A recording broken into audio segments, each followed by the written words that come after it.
اعوذ باللہ من الشیطان الرجیم میں اللہ کے پناہ مانگتا ہوں شیطان مردود سے۔ فجاءته إحداهما تمشي على استحياء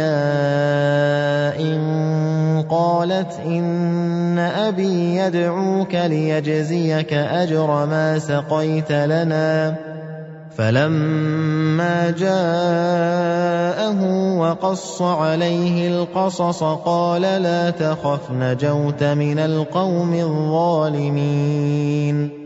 پھر زیادہ دیر نہیں گزری کہ ان میں سے ایک شرماتی ہوئی اس کے پاس چل کر آئی اور کہنے لگی میرے والد آپ کو بلا رہے ہیں تاکہ ہماری خاطر آپ نے جو پانی پلایا ہے اس کا صلہ آپ کو دیں۔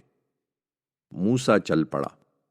پھر جب اس کے والد کے پاس پہنچا اور اپنا سارا قصہ اسے سنایا تو اس نے تسلی دی کہ اب اندیشہ نہ کرو، تم ظالم لوگوں سے بچ نکلے ہو۔